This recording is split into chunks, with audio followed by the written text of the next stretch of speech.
British পার্লামেন্টের বাইরে হামলার পর পুরো এলাকায় পুলিশের নিরাপত্তা বেষ্টনী, জড়িত সন্দেহে 7 জন আটক।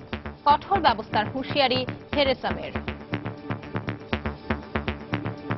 We will all move forward together, never giving in to terror and never allowing the voices of hate and evil. ব্রিটেনের পাশে থাকার প্রতিশ্রুতি বিশ্ব নেতাদের, নিহতদের স্মরণে নেভানো হলো আইফেল টাওয়ারের আলো। আন্তর্জাতিক সময়ের সঙ্গে আছি আমি সঞ্জানা চৌধুরী। ব্রিটেনে পার্লামেন্টের বাইরে ও ওয়েস্টমিনস্টারের ব্রিজে হামলার পর পুরো এলাকা অবরুদ্ধ করে রেখেছে পুলিশ। কাউকেই ওই এলাকায় ঢুকতে বা বের হতে দেয়া হচ্ছে না।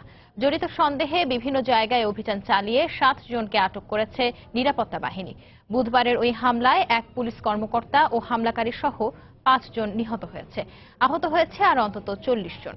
সন্ত্রাসীদের কাছে ব্রিটেন হার মানবে না উল্লেখ করে কঠোর জবাব দেওয়ার হুঁশিয়ারি দিয়েছেন ব্রিটিশ প্রধানমন্ত্রী থেরেসা মে। আইফেল টাওয়ারের বাতি কিছুক্ষণের জন্য নিভিয়ে ফেলে হতাহতদের প্রতি সমবেদনা জানিয়েছে ফ্রান্স। ওয়েস্টমিনস্টার ব্রিজে পথচারীদের উপর এভাবেই আকস্মিকভাবে গাড়ি নিয়ে হামলা চালানো হয়। এতে ঘটনাস্থলেই 2 জন নিহত হয়। পরে টেমস নদীতে লাফিয়ে পড়া আরেক নারীর মৃতদেহ উদ্ধার করে স্থানীয় কর্তৃপক্ষ। এ ঘটনায় আহতদের মধ্যে বেশ কয়েকজন বিদেশি নাগরিকও রয়েছেন।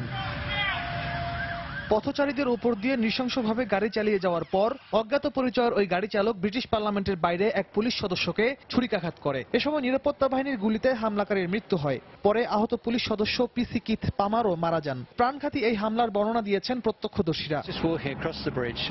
পার্লামেন্টের নিরাপত্তা বেষ্টনীতে গাড়িটির ধাক্কার শব্দ শুনে পেছনে তাকাই। প্রথমে ভেবেছিলাম গাড়িটি নিয়ন্ত্রণ হারিয়েছে। এরপরই দেখলাম কালো পোশাক পরা এক ব্যক্তি হাতে ধারালো অস্ত্র ঘোরাচ্ছে। হঠাৎ দেখলাম এক পুলিশ সদস্য মাটিতে লুটিয়ে পড়ে। আমিও ব্রিজের ওপরে গাড়ি চালাচ্ছিলাম। ওই গাড়িটির গতি এতই বেশি ছিল যে সেটিকে দেখতেই পাইনি। হঠাৎ সামনেই চিৎকার শুনে বাইরে তাকাই, দেখলাম বেশ কয়েকজন পথচারী মাটিতে পড়ে আছেন। বুধবারের হামলার সময় ব্রিটিশ পার্লামেন্টের উভয় কক্ষেই অধিবেশন চলছিল। হামলার পর পার্লামেন্টের অধিবেশন মুলতবির পাশাপাশি ব্রিটিশ প্রধানমন্ত্রী থেরেসা মে সহ সংসদ সদস্যদের নিরাপদে সরিয়ে নেয় পুলিশ। পরিস্থিতি মোকাবিলায় মন্ত্রিসভার সদস্যদের নিয়ে জরুরি বৈঠক করেন প্রধানমন্ত্রী থেরেসা মে। হামলায় হতাহতদের পরিবারের প্রতি সমবেদনা জানিয়ে সংকট কাটিয়ে উঠতে সর্বোচ্চ পদক্ষেপ নেওয়ার প্রতিশ্রুতি ব্যক্ত করেন তিনি। সন্ত্রাসী কর্মকাণ্ডের মাধ্যমে যারাই আমাদের মূল্যবোধকে দমাতে চাইবে, আমরা তার কঠোর জবাব দেব। পার্লামেন্ট ও শহরের সব কার্যক্রম স্বাভাবিক নিয়মেই চলবে। কোনো সন্ত্রাসবাদকে আমরা প্রশ্রয় দেব না। এর মধ্যে লন্ডনের পুলিশ এ ঘটনাকে সন্ত্রাসী হামলা উল্লেখ করে পুরো শহরে সতর্কতা জারি করেছে। হামলার পর থেকে লন্ডন ও তার আশপাশের বিভিন্ন স্থানে অভিযান চালিয়ে বেশ কয়েকজনকে আটক করেছে নিরাপত্তা বাহিনী। পুরো শহরে অতিরিক্ত পুলিশ মোতায়েন করা হয়েছে। এ হামলার ঘটনার তদন্ত করছে কাউন্টার টেররিজম ইউনিট। এটিকে সন্ত্রাসী হামলা হিসেবে দেখা হচ্ছে। আর কেন এই হামলা চালানো হয়েছে তার কারণ অনুসন্ধানে আমরা চেষ্টা চালিয়ে যাচ্ছি। ব্রিটিশ গণমাধ্যম হামলাকারীর নাম আবু ইজাদেন ও তার বিরুদ্ধে জঙ্গি সংশ্লিষ্টতার অভিযোগ ছিল বলে জানালেও ইজাদেনের ভাই দাবি করেছে সে এখনো জীবিত এবং কারাগারে রয়েছে। এদিকে সন্ত্রাসী হামলার ঘটনায় শোক প্রকাশের মধ্য দিয়ে বৃহস্পতিবার স্থানীয় সময় সকাল 11টার দিকে ব্রিটিশ পার্লামেন্টের নিয়মিত অধিবেশন শুরু হয়। উগ্রবাদের বিরুদ্ধে ব্রিটেন ঐক্যবদ্ধ থাকবে বলে জানান সংসদ সদস্যরা। ওয়েস্টমিনস্টার সন্ত্রাসী হামলার ঘটনায় ভুক্তভোগীদের প্রতি সমবেদনা জানিয়ে প্যারিসের বিখ্যাত আইফেল টাওয়ারের আলো কিছুক্ষণের জন্য নিভিয়ে দেওয়া হয়। রিয়াদুল ইসলাম, সময় সংবাদ। লন্ডনে পার্লামেন্ট প্রাঙ্গণে হামলার ঘটনায় নিরাপদে আছেন বঙ্গবন্ধুর নাতনি ও ব্রিটিশ পার্লামেন্ট সদস্য টিউলিপ সিদ্দিক। অধিবেশন চলাকালীন সন্ত্রাসী হামলার ঘটনায় ভেতরে থাকা পার্লামেন্ট সদস্যদের মধ্যে আতঙ্ক ছড়িয়ে পড়ে। বাংলাদেশি বংশোদ্ভূত ব্রিটিশ পার্লামেন্ট সদস্য টিউলিপ সিদ্দিক হামলার সময় পার্লামেন্টে উপস্থিত ছিলেন। হামলার পরপরই টুইট বার্তায় তিনি জানান পার্লামেন্টের সেফ রুমে তিনি নিরাপদে আছেন। পাশাপাশি তার ব্যাপারে খোঁজ খবর নেয়ায় শুভাকাঙ্ক্ষীদের ধন্যবাদ জানিয়েছেন টিউলিপ সিদ্দিক। লেবার পার্টির সদস্য টিউলিপ 2015 সালে লন্ডনের হ্যাম্পস্টেড অ্যান্ড কিলবার্ন এলাকা থেকে নির্বাচিত হন। এদিকে হামলার পরপরই তাৎক্ষণিকভাবে ঘটনার বিস্তারিত জানিয়েছেন আমাদের লন্ডন প্রতিনিধি শোয়েব কবির।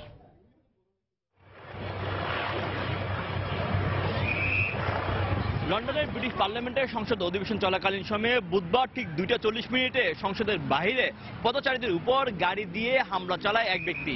পরবর্তীতে সেই গাড়ি থেকে বের হয়ে পুলিশ সদস্যদের উপর ছুরিকাঘাত করে।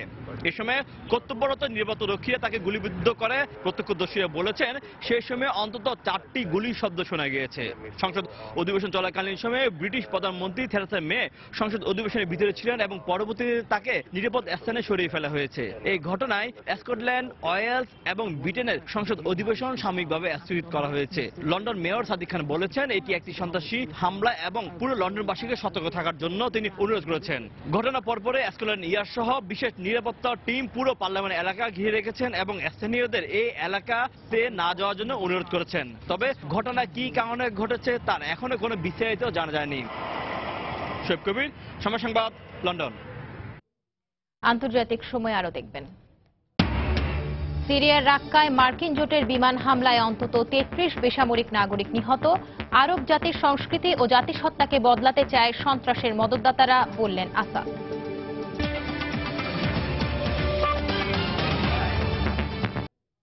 লন্ডনের সন্ত্রাসী হামলার তীব্র নিন্দা জানিয়েছেন বাংলাদেশের প্রধানমন্ত্রী শেখ হাসিনা, মার্কিন প্রেসিডেন্ট ডোনাল্ড ট্রাম্প, অস্ট্রেলীয় প্রধানমন্ত্রী ম্যালকম টার্নুল সহ বিশ্বের বিভিন্ন দেশের নেতারা। একই সঙ্গে এই হামলার পর ব্রিটেনের পাশে থাকার অঙ্গীকার ব্যক্ত করে সন্ত্রাস বিরোধী লড়াইয়ে দেশটির প্রতি সংহতি জানান তারা। ব্রিটিশ পার্লামেন্ট ভবনের কাছে লন্ডনের ওয়েস্টমিনস্টারে সন্ত্রাসী হামলার পরপরই বিশ্বজুড়ে নিন্দার ঝড় ওঠে। নিহতদের স্বজনদের প্রতি গভীর শোক জানানোর পাশাপাশি তীব্র ক্ষোভ আর সন্ত্রাস বিরোধী লড়াইয়ে ব্রিটেনের পাশে থাকার অঙ্গীকার ছিল বিশ্ব নেতাদের কণ্ঠে। হামলার পর এক টুইটার বার্তায় ব্রিটিশ প্রধানমন্ত্রীকে দৃঢ় মনোবলের অধিকারী উল্লেখ করে পরিস্থিতি মোকাবেলায় থেরেসা মে যথাযথ পদক্ষেপ নিয়েছেন বলে তার প্রশংসা করেন মার্কিন প্রেসিডেন্ট ডোনাল্ড ট্রাম্প।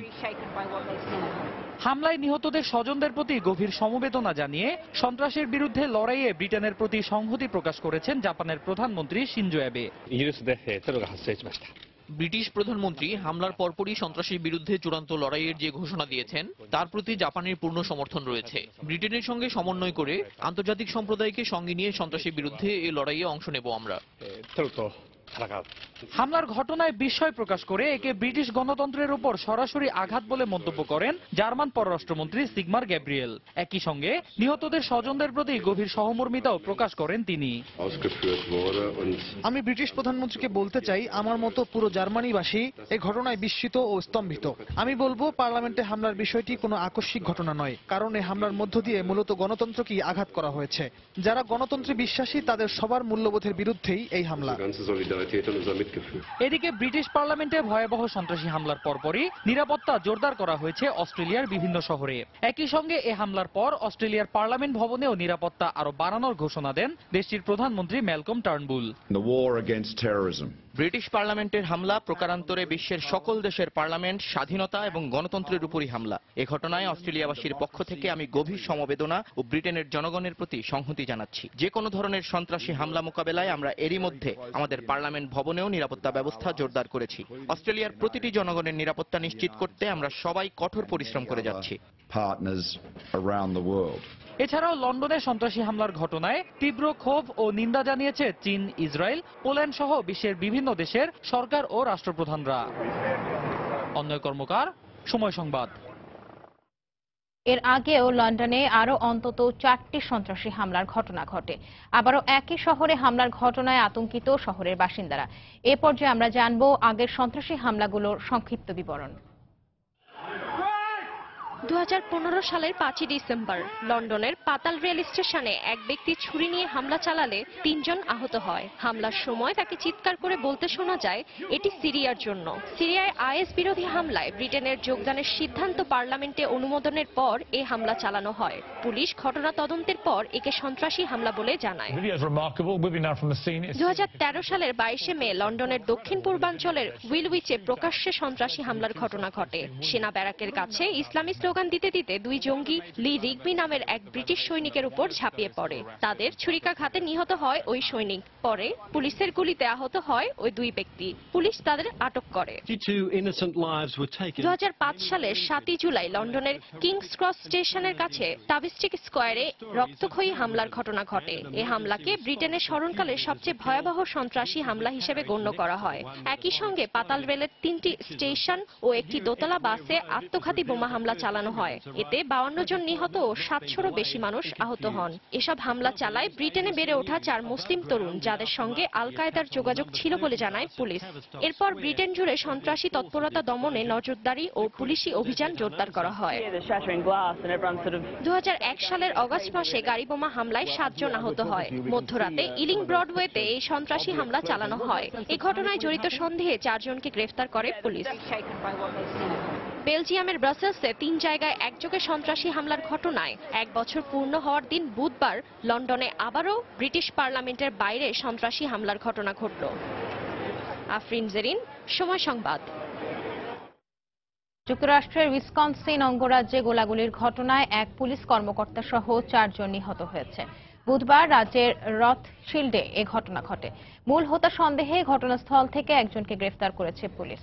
স্থানীয় কয়েকটি ক্ষুদ্র গোষ্ঠীর মধ্যে এই সংঘর্ষ ছড়িয়ে পড়ে, তবে সংঘর্ষের কারণ সম্পর্কে বিস্তারিত জানা যায়নি। ধারণা করা হচ্ছে সাম্প্রদায়িক বিভক্তি থেকে এই দুর্ঘটনা ঘটেছে। পরিস্থিতি মোকাবিলায় কয়েক ধাপে নিরাপত্তা ব্যবস্থা নেওয়া হয়।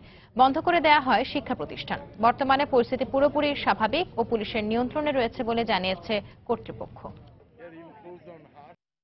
সিরিয়ার রাক্কায় আইএস নিয়ন্ত্রিত এলাকায় মার্কিন নেতৃত্বাধীন জোটের বিমান হামলায় অন্তত 33 বেসামরিক নাগরিক নিহত হয়েছে। সিরীয় প্রেসিডেন্ট বাশার আল আসাদ বলেছেন, সিরিয়ায় উগ্র মতবাদ ছড়িয়ে দেওয়ার মাধ্যমে আরব সংস্কৃতি ও জাতিসত্তাকে বদলে দিতে চায় সন্ত্রাসবাদের মদতদাতারা। এদিকে জেনেভায় আজ শুরু হতে যাওয়া সিরিয়ার শান্তি সম্মেলনের আগে সংকট সমাধানে সময় ক্ষেপণের কোনো সুযোগ নেই বলে মন্তব্য করে গঠনমূলক আলোচনার প্রত্যাশা ব্যক্ত করেছে প্রধান বিরোধী পক্ষ হাই নেগোসিয়েশন কমিটি এইচএনসি। সোমবার রাতে সিরিয়ায় আইএসের কথিত রাজধানী রাক্কার পশ্চিমাঞ্চলীয় আল মানসুরা এলাকায় বিমান হামলা চালায় মার্কিন নেতৃত্বাধীন জোট। পর্যবেক্ষণ সংস্থা Syrian observatory for human rights জানায়, এতে নারী ও শিশু সহ বহু বেসামরিক নাগরিক হতাহত হয়। বিভিন্ন সূত্রের মতে জঙ্গি গোষ্ঠী আইএসের অবস্থান লক্ষ্য করে এ হামলা চালানো হলেও বোমা গিয়ে পড়ে যুদ্ধে গৃহহীনদের আশ্রয়কেন্দ্র হিসেবে পরিচালিত একটি স্কুলে। তবে বেসামরিক নাগরিকদের উপর হামলার কথা স্বীকার না করলেও বিষয়টি তদন্ত করে দেখা হচ্ছে বলে জানিয়েছে পেন্টাগন। রাক্কায় আইএসের অবস্থানে গত সোমবার 19 দফা ও মঙ্গলবার 18 দফায় বিমান হামলা চালানো হয় বলেও পেন্টাগনের পক্ষ থেকে স্বীকার করা হয়। অন্যদিকে টানা চতুর্থ দিনের মতো সিরিয়ার রাজধানী দামেস্কের পূর্বাঞ্চলের জোবার এলাকায় সরকারি বাহিনী ও বিদ্রোহীদের মধ্যে সংঘর্ষ অব্যাহত রয়েছে। এদিন বিদ্রোহীদের বিরুদ্ধে শক্ত প্রতিরোধ গড়ে তুলতে স্থল অভিযানের পাশাপাশি জোবারের বিভিন্ন এলাকায় বিমান হামলা চালায় সিরীয় বাহিনী। হামা শহরেও বিদ্রোহীদের বড় ধরনের আক্রমণ মোকাবেলায় সেখানে সামরিক উপস্থিতি জোরদার করেছে সিরিয়ার সেনাবাহিনী। এই অবস্থার মধ্যেই বৃহস্পতিবার জেনেভায় শুরু হতে যাচ্ছে সিরিয়া শান্তি আলোচনার 5ম পর্ব। এতে যোগ দিতে ইতোমধ্যে সেখানে পৌঁছেছেন সরকার ও বিরোধী পক্ষের প্রতিনিধিরা। আলোচনায় সময়ক্ষেপণের কোনো সুযোগ নেই জানিয়ে প্রধান বিরোধী পক্ষ এইচএনসি বলেছে, এ পর্বের আলোচনায় তাদের সংকট সমাধানে তেমন কোনো প্রত্যাশা না থাকলেও বাস্তবসম্মত আলোচনা চান তারা।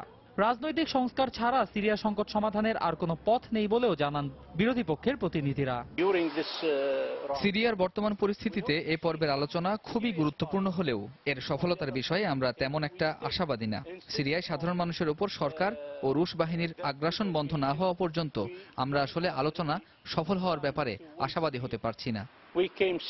এর মধ্যে রুশ প্রেসিডেন্ট ভ্লাদিমির পুতিন বলেছেন, সিরিয়া যুদ্ধে রুশ বাহিনীর সফলতায় বোমারু বিমান সহ তাদের বিভিন্ন সামরিক সরঞ্জাম ও অস্ত্রের সক্ষমতার বড় প্রমাণ। সিরিয়া সহ মধ্যপ্রাচ্য জুড়ে সন্ত্রাস দমনে রুশ বাহিনীর সামরিক সক্ষমতা প্রমাণিত হয়েছে বলেও মন্তব্য করেন তিনি। সন্ত্রাস দমনে আমাদের যুদ্ধ বিমানগুলোর পাশাপাশি আকাশ প্রতিরক্ষা ব্যবস্থা ও স্থল অভিযানের অবদান এক কথায় অসাধারণ। এর সফলতা ভবিষ্যতে আমাদের সমরাস্ত্র উন্নয়ন ও গবেষণায় গুরুত্বপূর্ণ ভূমিকা রাখবে বলে আমার বিশ্বাস। এদিকে সন্ত্রাসবাদের মদতদাতারা সিরিয়া সহ মধ্যপ্রাচ্যে উগ্র মতবাদ প্রতিষ্ঠার মাধ্যমে আরব সংস্কৃতি ও জাতিসত্তা পুরোপুরি ধ্বংস করে দিতে চায় বলে অভিযোগ করেছেন সিরীয় প্রেসিডেন্ট বাশার আল আসাদ। আরব জাতিসত্তা রক্ষায় তার দেশের বিভিন্ন রাজনৈতিক দল ও সংস্থাকে এগিয়ে আসারও আহ্বান জানান তিনি। অন্যয় কর্মকার, সময় সংবাদ। আইএসকে পরাজিত করা মধ্যপ্রাচ্যে যুক্তরাষ্ট্রের অন্যতম এজেন্ডা বলে মন্তব্য করেছেন মার্কিন পররাষ্ট্রমন্ত্রী রেক্স টিলারসন।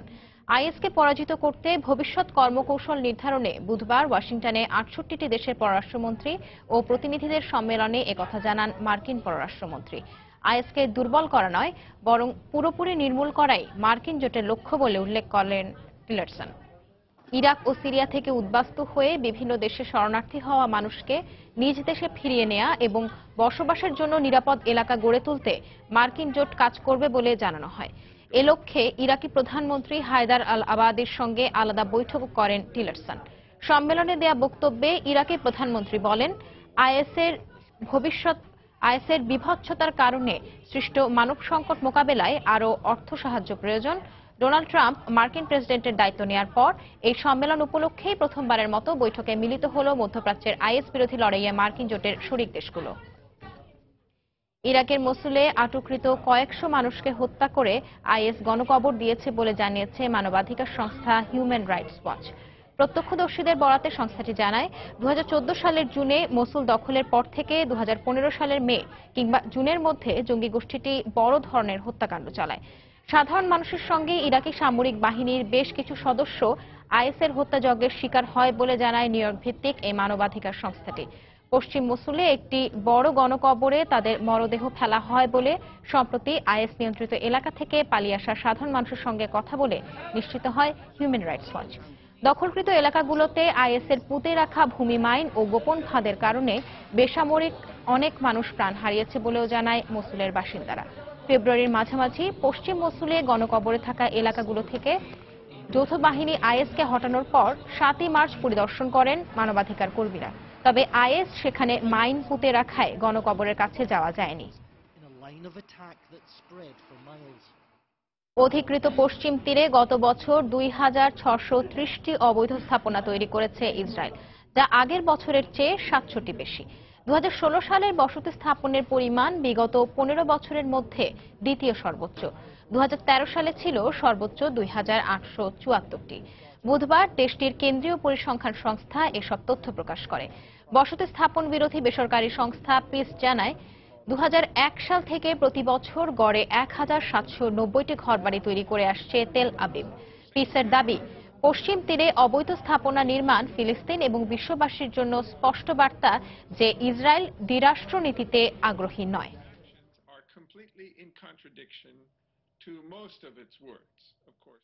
আন্তর্জাতিক সময়ে আরো যা দেখবেন,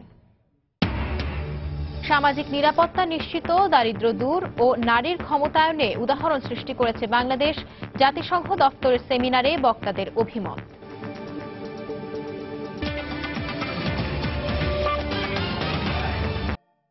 নাইজেরিয়ার উত্তর পূর্বাঞ্চলীয় মাইদুগুরি শহরে কয়েক দফা আত্মঘাতী বোমা বিস্ফোরণে অন্তত 8 জন নিহত ও 20 জন আহত হয়েছে। দেশটির জরুরি ব্যবস্থাপনা দপ্তর জানায়, বুধবার সকালে 5 হামলাকারী মাইদুগুরি গাম্বুরো মহাসড়কের কয়েকটি অবস্থানে এই হামলা চালায়। এর মধ্যে বাস্তুচ্যুত মানুষের একটি আশ্রয় কেন্দ্রে হামলায় 2 বেসামরিক নাগরিক নিহত হয়। হামলার পরপরই জরুরি উদ্ধারকারী দল হতাহতদের হাসপাতালে নিয়ে যায়। হামলার জন্য জঙ্গি গোষ্ঠী বোকো হারামকে দায়ী করা হচ্ছে। 2009 সাল থেকেই নাইজেরিয়ার উত্তর পূর্বাঞ্চল ও ক্যামেরুনে জঙ্গি তৎপরতা চালিয়ে আসছে পশ্চিমা বিরোধী বোকো হারাম। শুধুমাত্র ধর্মীয় পরিচয়ের কারণে 2016 সালে বিভিন্ন ক্ষেত্রে বৈষম্যের শিকার হয়েছেন বলে জানিয়েছেন যুক্তরাষ্ট্রের মুসলমানদের একটি বড় অংশ। ডোনাল্ড ট্রাম্প মার্কিন প্রেসিডেন্ট নির্বাচিত হওয়ার পর থেকেই মুসলিমরা নিরাপত্তা শঙ্কায় রয়েছে বলে মার্কিন এক গবেষণা সংস্থার জরিপে উঠে এসেছে। Institute for social policy and understanding নামে ওই সংস্থাটি জানুয়ারির 4 তারিখ থেকে 23 তারিখ পর্যন্ত 800 মুসলিম মার্কিনীর ওপর এই জরিপ চালায়। জরিপে অংশ নেওয়া 60% মুসলিমই 2016 সালে ধর্মীয় কারণে বৈষম্যের শিকার হয়েছেন বলে জানিয়েছেন। 42% বলেছেন তাদের সন্তানেরা স্কুলে নানা কটু মন্তব্যের শিকার হয়েছে।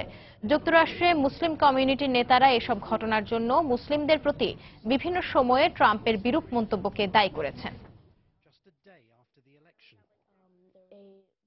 ইয়েমেনের নাগরিকদের ওপর ধ্বংসযজ্ঞ চালাচ্ছে বলে অভিযোগ করেছে আন্তর্জাতিক মানবাধিকার সংগঠন হ্যান্ডিক্যাপ সহ 5টি প্রতিষ্ঠান।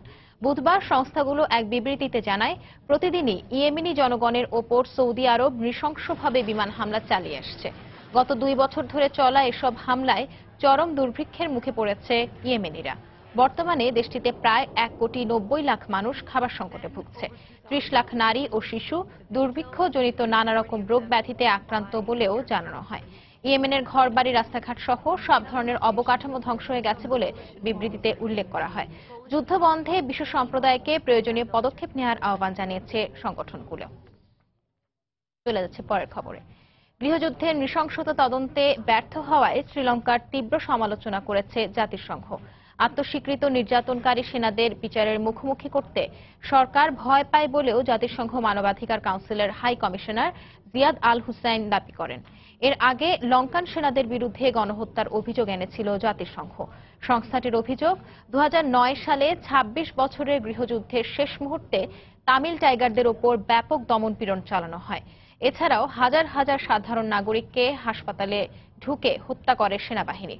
বুধবার অনুষ্ঠিত এক সভায় এসব অপরাধের সুষ্ঠু তদন্ত এবং অপরাধীদের বিচার করতে লঙ্কান সরকার ব্যর্থ হয়েছে বলে দাবি করে সংস্থাটি। এ ঘটনার সুষ্ঠু বিচার ছাড়া দীর্ঘমেয়াদে শান্তি প্রতিষ্ঠা সম্ভব নয় বলেও জাতিসংঘের পক্ষ থেকে জানানো হয়। আর্জেন্টিনার বেসরকারি স্কুলের সঙ্গে সরকারি স্কুলের ফলাফলে ভয়ঙ্কর রকম পার্থক্য রয়েছে বলে মন্তব্য করেছেন দেশটির প্রেসিডেন্ট ম্যারিসিও ম্যাক্রি। এই মন্তব্যের মাধ্যমে সরকারি স্কুলের শিক্ষকদের আন্দোলনে কার্যত ঘি ঢাললেন প্রেসিডেন্ট ম্যাক্রি। তিনি বললেন, বেসরকারি স্কুলে পড়ার শিক্ষার্থীরা ভালো ফলাফল করে। প্রেসিডেন্টের এমন মন্তব্যের পর বুধবার আন্দোলনকারী শিক্ষকদের পাশাপাশি সাধারণ জনতাও ফুঁসে ওঠে। শিক্ষার উন্নত পরিবেশ এবং সরকারি স্কুলের শিক্ষকদের বেতন বাড়ানোর দাবিতে প্রায় 10,000 শিক্ষক দেশটির রাজধানী বুয়েনোস আয়ার্সে বিক্ষোভ করেছেন।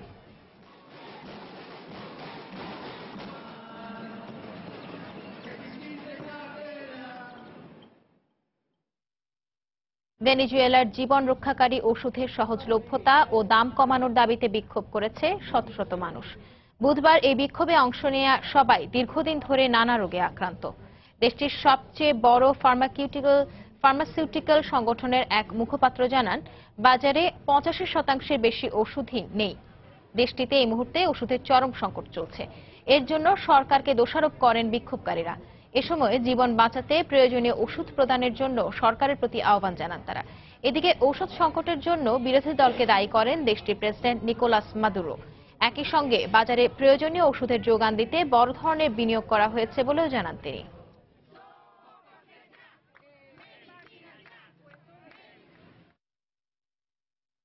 মাদকের বিরুদ্ধে অভিযান অব্যাহত রাখার ঘোষণা দিয়েছেন ফিলিপিন্সের প্রেসিডেন্ট রদ্রিগো দুতার্তে। বুধবার থাইল্যান্ডে অনুষ্ঠিত ফিলিপিন্সের বিশিষ্ট নাগরিকদের সঙ্গে মতবিনিময়কালে তিনি এই ঘোষণা দেন। দুতার্তে জানান, মাদক নির্মূল না হওয়া পর্যন্ত তার সরকারের অভিযান চলবে। প্রয়োজনে ক্ষমতার শেষ দিন পর্যন্ত তিনি মাদকের বিরুদ্ধে লড়াই চালিয়ে যাবেন। মাদক বিরোধী অভিযানে এ পর্যন্ত 8,000 মানুষ প্রাণ হারিয়েছে। অভিযানে মানুষ হত্যাকে পরিকল্পিত উল্লেখ করে আন্তর্জাতিক অপরাধ আদালতে অভিযোগ দায়ের করেছে একটি মানবাধিকার সংস্থা। এর প্রতিক্রিয়ায় দুতার্তে মানবাধিকার সংস্থাগুলোর তীব্র সমালোচনা করেন। সৌদি আরবে অবস্থানরত অবৈধ বাংলাদেশিরা 29 মার্চ থেকে 90 দিনের মধ্যে সাধারণ ক্ষমায় দেশে ফেরার সুযোগ পাবেন। সৌদিতে নিযুক্ত বাংলাদেশ রাষ্ট্রদূত গোলাম মসিহ জানান, আগামী 2-1 দিনের মধ্যে সংশ্লিষ্ট মন্ত্রণালয়ে এই বিষয়ে বিস্তারিত নির্দেশনা পাওয়া যাবে। নির্দেশনা এবং পূর্বের অভিজ্ঞতায় বাংলাদেশ দূতাবাস কাজটি সঠিকভাবে সম্পন্ন করতে প্রত্যয়ী বলেও জানান তিনি। যারা এখানে অবৈধ আছেন তারা দেশে ফিরে যেতে পারবেন, তাদের জেল জরিমানা কিছুই হবে না। আমরা শুধু আউট পাস দিয়ে তাদের সাথে এয়ারপোর্ট দিয়ে তারা পার হয়ে যাবেন এবং যেটা সবচেয়ে আরো উল্লেখযোগ্য হচ্ছে, এই লোকগুলো আবার চাকরি নিয়ে যদি তারা এখানে চাকরি পায় তারা ফিরে আসতে পারবেন। সামাজিক নিরাপত্তা নিশ্চিত করার মাধ্যমে দারিদ্র্য দূরীকরণ ও নারীর ক্ষমতায়নে বাংলাদেশ বিশ্বে উদাহরণ সৃষ্টি করেছে বলে জাতিসংঘের সদর দফতরে অনুষ্ঠিত এক সেমিনারে মন্তব্য করেছেন বক্তারা। Enhance social protection for poverty reduction and women's empowerment শীর্ষক সেমিনারে তারা এই মন্তব্য করেন। সেমিনারে যোগ দিয়ে বাংলাদেশ সরকারের মহিলা ও শিশু বিষয়ক প্রতিমন্ত্রী মেহের আফরোজ চুমকি বলেন, দেশে বাল্যবিবাহ আইন নিয়ে অপব্যাখ্যা দেওয়া হচ্ছে। জাতিসংঘ সদর দফতর থেকে আরো জানাচ্ছেন যুক্তরাষ্ট্র প্রতিনিধি শিহাবুদ্দিন কিসলু। জাতিসংঘের commission on the status of উইমেনের 10 দিনব্যাপী 61তম অধিবেশনে বুধবার দারিদ্র্য বিমোচন ও নারীর ক্ষমতায়নে সামাজিক নিরাপত্তা বাড়ানোর বিষয়ে সেমিনার অনুষ্ঠিত হয়। জাতিসংঘে কানাডার স্থায়ী প্রতিনিধি মাইকেল ডগলাস গ্রান্ট, এফও দপ্তরের শীর্ষ লিয়াজো কর্মকর্তা কার্লা মুখাবি সহ বিভিন্ন দেশ ও আন্তর্জাতিক সংস্থার প্রতিনিধিরা দারিদ্র্য বিমোচন ও নারীর ক্ষমতায়নে সেমিনারে গুরুত্বপূর্ণ প্রস্তাবনা তুলে ধরেন। এক্ষেত্রে বাংলাদেশকে মডেল হিসেবে আখ্যায়িত করেন করেন কার্লা মুকাভি। সামাজিক নিরাপত্তা নারীর ক্ষমতায়নের গুরুত্বপূর্ণ ভিত্তি। গ্রামীণ নারীদের আর্থিক সচ্ছলতা আনতে বাংলাদেশ সরকারের গৃহীত বিভিন্ন কর্মসূচি অনুন্নত ও তৃতীয় বিশ্বের দেশগুলোর জন্য দৃষ্টান্ত হতে পারে। সেমিনারে অংশ নিয়ে মহিলা ও শিশু বিষয়ক প্রতিমন্ত্রী মেহের আফরোজ চুমকি বাংলাদেশের দারিদ্র্য বিমোচন ও নারীর অগ্রগতিতে সরকারের বিভিন্ন পদক্ষেপের কথা তুলে ধরেন। বাল্যবিবাহ আইন নিয়ে বিরোধীরা অপব্যাখ্যা দেওয়ার চেষ্টা করছে বলেও মন্তব্য করেন তিনি। আপনি কিন্তু এক রাতের মধ্যে আপনি বলতে পারবেন না যে কালকেই বাংলাদেশে 18 বছরের নিচে বিয়ে বন্ধ হয়ে গেল, ব্যাস। এটা তো আপনি পারবেন না, কারণ হাওড় বাওড় পাহাড়ি অঞ্চল চর এলাকা সেই মানুষগুলোর অবস্থা আপনি 5 স্টার হোটেলে কিংবা এসি রুমে বসে কিন্তু ভাবতে পারবেন না। সার্বিক উন্নয়নের জন্য পুরুষের মানস কাঠামো পরিবর্তন জরুরি বলে মন্তব্য করেন বাংলাদেশ প্রতিনিধি দলের সদস্য লেখিকা সেলিনা হোসেন। সেমিনারে কিনোট উপস্থাপন করেন ডেনমার্কের স্থায়ী প্রতিনিধি আইবি পিটারসেন। অধিবেশন শেষে সময় টেলিভিশনের কাছে বিভিন্ন ক্ষেত্রে বাংলাদেশের সাফল্যের কথা তুলে ধরে সরকারি বেসরকারি পর্যায়ে সহযোগিতা বাড়ানোর আগ্রহ প্রকাশ করেন তিনি। বাংলাদেশের সঙ্গে দীর্ঘদিন থেকেই আমাদের সহযোগিতার সম্পর্ক রয়েছে। নারীদের প্রতি সামাজিক বাধা দূর ও তাদের অর্থনৈতিকভাবে স্বাবলম্বী করতে দেশটির সরকারের বিভিন্ন উদ্যোগের কথা জেনেছি আমরা। ডেনমার্কের বাণিজ্যিক প্রতিষ্ঠানগুলো বাংলাদেশের নারীদের ছোট ছোট ব্যবসা ও কুটির শিল্পগুলোতে বিনিয়োগ করতে পারে। বিশ্ব খাদ্য কর্মসূচি এবং খাদ্য ও কৃষি সংস্থার সহযোগিতা এবং কানাডা ও বাংলাদেশের যৌথ আয়োজনে এই সেমিনারে টেকসই বিশ্ব গড়তে সমাজের প্রতিটি ক্ষেত্রে নারীর সমান সুযোগ ও অধিকার নিশ্চিত করার উপর গুরুত্বারোপ করা হয়। শিহাবুদ্দিন কিসলু, সময় সংবাদ, যুক্তরাষ্ট্র। মধ্যপ্রাচ্যে বাংলাদেশের সবজি ও ফলমূল রফতানি বাড়লেও কমছে অন্যতম বড় বাজার ইউরোপে। ব্যাপক চাহিদা থাকলেও সবজির চালানে ক্ষতিকর জীবাণু পাওয়ায় পানসহ 8 ধরনের সবজি ও ফলমূল ইউরোপে রফতানি করতে পারছে না বাংলাদেশ। এই অবস্থায় রফতানির বাধা নিরসনে ঢাকার শ্যামপুরে ল্যাব সহ অত্যাধুনিক প্যাকিং হাউস নির্মাণ করছে সরকার। তবে প্রয়োজনীয় জনবল নিয়োগ না হওয়ায় এখনো চালু হয়নি এটি। হাজেরা শিউলির রিপোর্ট। 4 বছর আগেও রপ্তানি হওয়া সবজির 52% যেত ইউরোপে। তবে সালমোনেলা ভাইরাস পাওয়ার পর 2014 সালে ইউরোপীয় ইউনিয়ন বাংলাদেশ থেকে পান আমদানি বন্ধ করে দেয়।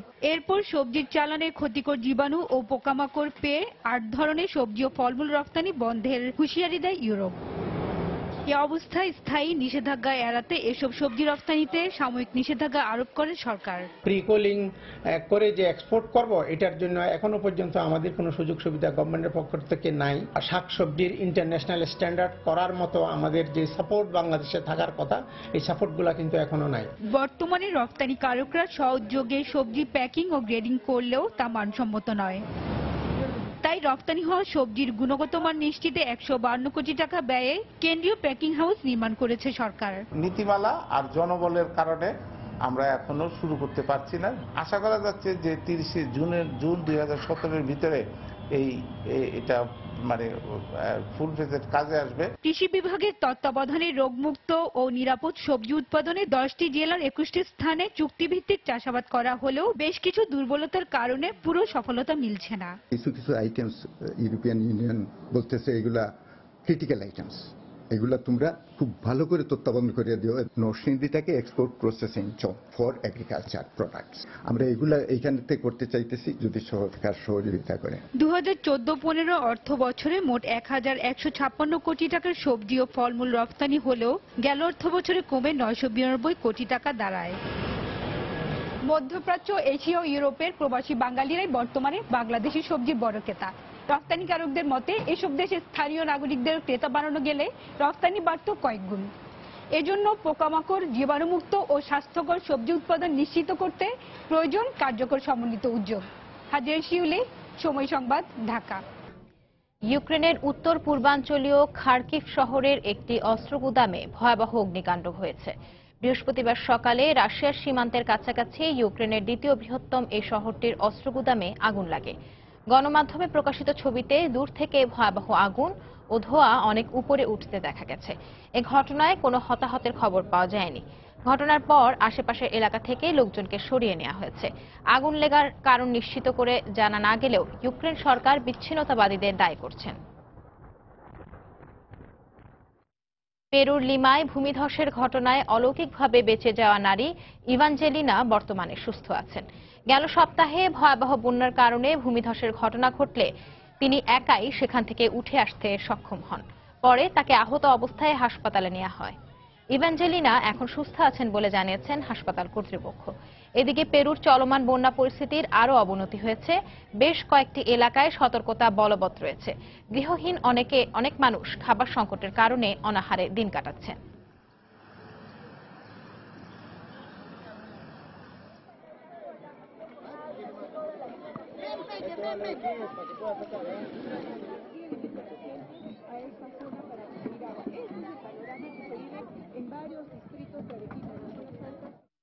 দক্ষিণ আফ্রিকায় বসেছে কেপ এপিক সাইকেল প্রতিযোগিতার আসর। এর মধ্যেই শেষ হয়েছে দ্বিতীয় পর্বের প্রতিযোগিতা। এদিকে দক্ষিণ আফ্রিকার পাহাড় পর্বতের ট্র্যাকে কেপ এপিক চললেও স্পেনের কাতালোনিয়ায় চলছে স্ট্রিট সাইকেল রেস। শীত যেতে না যেতেই দক্ষিণ আফ্রিকার ক্যালেডন ও এর আশপাশে গরমের মাত্রাটা একটু বেশি ভোগাচ্ছে অধিবাসীদের। সেই গরম আবহাওয়া ও আর্দ্রতার মাঝেই চলছে Cape Epic of Trek cycling প্রতিযোগিতা। প্রতিযোগিতার প্রথম দিন থেকেই তীব্র গরমের কারণে দ্বিতীয় দিনে এসে 102 কিলোমিটারের ট্র্যাক নামিয়ে আনা হয়েছে মাত্র 62 কিলোমিটারে। তবুও ভোগান্তির কমতি নেই প্রতিযোগীদের, কারণ সাধারণ মানুষ যেখানে ঘর থেকে বেরোতে পারছেন না, সেখানে কখনো পাহাড়ি ঢালে আবার কখনো মেঠো পথে ঘন্টার পর ঘন্টা সাইকেল চালিয়ে আপ্রাণ চেষ্টা চলছে প্রতিপক্ষকে পেছনে ফেলে এগিয়ে যাওয়ার। প্রাকৃতিক সৌন্দর্য দিয়ে ঘেরা ট্র্যাকের চারপাশ, এর মাঝেই উঁচু নিচু ঢাল বেয়ে উঠতে যাওয়া প্রতিযোগীদের লক্ষ্য ট্র্যাক শেষ করার। নারী ও পুরুষদের আলাদাভাবে অনুষ্ঠিত এই প্রতিযোগিতায় পুরুষ বিভাগে প্রথম হয়েছেন সুইজারল্যান্ডের ক্রিস্টোফার সসার ও চেক প্রজাতন্ত্রের জেরোস্লেভ কুলহাতি। দুজনই 62 কিলোমিটার দীর্ঘ ট্র্যাক পাড়ি দিতে সময় নেন 2 ঘন্টা 33 মিনিট 16.5 সেকেন্ড। এদিকে নারীদের মধ্যে আরেক সুইস সাইক্লিস্ট এস্থার সাস ও সুইডেনের জেনি স্টেনারহাগ সবার আগে ফিনিশিং লাইন স্পর্শ করতে সময় নেন 3 ঘন্টা 5 মিনিট 51 সেকেন্ড।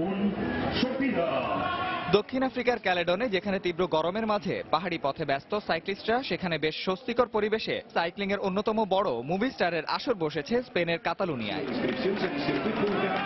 41.3 কিলোমিটার দীর্ঘ এ ট্র্যাকে প্রতিযোগিতায় নামে বিশ্বের বিভিন্ন দেশের সাইক্লিস্টরা, যাদের মধ্যে সবচেয়ে বড় দল ছিল যুক্তরাষ্ট্র ও স্বাগতিক স্পেনের।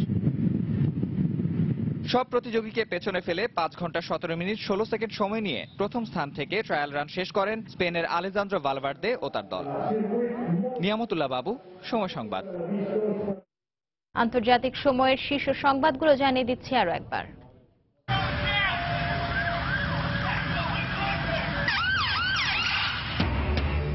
ব্রিটিশ পার্লামেন্টের বাইরে হামলার পর পুরো এলাকায় পুলিশের নিরাপত্তা বেষ্টনী, জড়িত সন্দেহে 8 জন আটক। কঠোর ব্যবস্থার হুঁশিয়ারি থেরেসা মের। সিরিয়ার রাক্কায় মার্কিন জোটের বিমান হামলায় অন্তত 33 বেসামরিক নাগরিক নিহত। আরব জাতির সংস্কৃতি ও জাতিসত্তাকে বদলাতে চায় সন্ত্রাসের মদতদাতারা, বললেন আসাদ। এবং সামাজিক নিরাপত্তা নিশ্চিত, দারিদ্র্য দূর ও নারীর ক্ষমতায়নে উদাহরণ সৃষ্টি করছে বাংলাদেশ, জাতিসংঘ দপ্তরের সেমিনারে বক্তাদের অভিমত। এই ছিল আন্তর্জাতিক সময়। যে কোনো খবর পেতে ভিজিট করুন সময় নিউজ.tv আর সঙ্গেই থাকুন সময়।